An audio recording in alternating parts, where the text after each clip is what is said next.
Manjurul Ahsan Munshi BNP নেতা বেশ কিছুদিন আলোচনায় ছিলেন। প্রধান কারণ, তিনি কুমিল্লা 4 আসনে হাসনাত আবদুল্লাহর বিরুদ্ধে নির্বাচন করতে গিয়েছিলেন। সেখানে ঋণ খেলাপির অভিযোগে তার মনোনয়ন বাতিল হয়। শেষ পর্যন্ত উচ্চ আদালত হয়েও সেটা আর ঠিক করা যায়নি, তিনি নির্বাচনে নেই। সে নির্বাচনে ট্রাক মার্কা অর্থাৎ গণ অধিকার পরিষদের একজন নেতাকে বিএনপি এখন সমর্থন জানিয়েছে। কিন্তু মঞ্জুরুল আহসান মুন্সী মাঠে আছেন নির্বাচনের।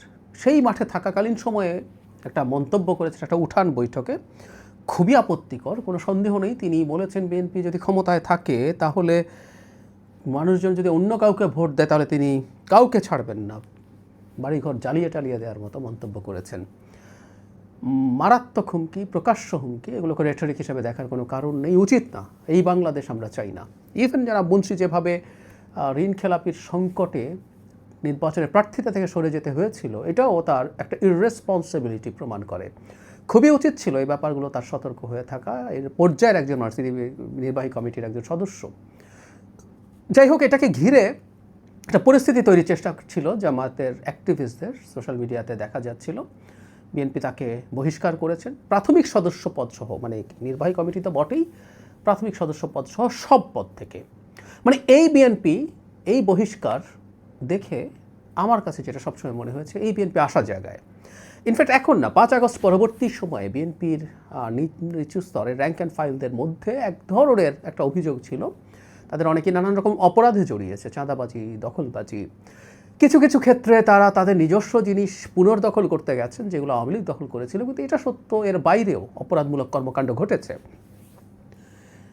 যে কারণে বলছি যে এই জিনিসটা বিএনপির উপর আস্থা আমাদের বা জনগণের তৈরি হওয়ার কথা হয়েছেও। বিএনপি অনেক মানুষকে বহিষ্কার করেছেন, 7 বা 8 হাজারের মতো বহিষ্কারের কথা শোনা যায়। সব যে এসব অভিযোগে তা না, দলীয় শৃঙ্খলা ভঙ্গের অভিযোগেও বহিষ্কারের ঘটনা আছে, কিন্তু এসব অপরাধের অভিযোগেও ঘটনা আছে।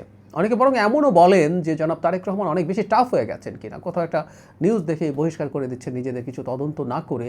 এটা বরং সংখ্যাটাকে অনেক বেশি, এবং এই চাঁদাবাজির যে পারসেপশন আছে সেটাকে অনেক বেশি স্ট্রঙ্গার করে দিচ্ছেন, সেই অভিযোগ করছেন। কিন্তু বিএনপি এটা করছে।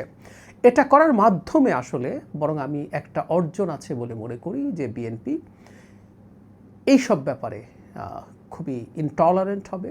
জিরো টলারেন্স আসলে কথাটা বলা ঠিক না, টলারেন্স জিরো থাকতেই পারে, কিন্তু এটার ফল যে সবসময় হবে তা না। আমরা বহুবার কথা বলেছি, এটা নিয়ে আবারও কথা বলতে হবে। চাঁদাবাজি খুবই কাঠামোবদ্ধ সমস্যা, এটা আমাদের স্ট্রাকচারাল প্রবলেম। যাই হোক, ওই বহিষ্কারগুলো এই আশা জাগিয়েছে। বিএনপি ভুল করে, বিএনপি নিখুঁত দল না, নিখুঁত দল ফ্যাসিস্টরা হয় আসলে।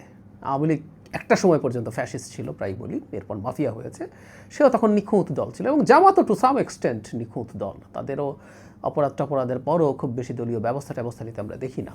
তো সেই প্রেক্ষাপটে বলি, বিএনপি নিখুঁত দল না, বিএনপি একটা মধ্যপন্থী দল, যাতে বিভিন্ন চিন্তার মানুষজন এসে জড়ো হয়েছে। সেই জড়ো হওয়ার কারণেই কারো কারো আচরণ, কারো কারো পদক্ষেপ, কারো কারো বক্তব্য নিশ্চিতভাবেই গণতন্ত্রের বিপক্ষে যায়, দলের বিপক্ষে যায়।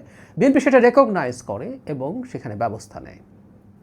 আমি মনে করি বিএনপির এই জায়গাগুলো, এই বিষয়গুলো বিএনপি জনগণ, ভোটাররা খেয়াল করছে, এবং এটা এই নির্বাচনে বিএনপিকে খুবই ভালো ফলাফল এনে দেবে।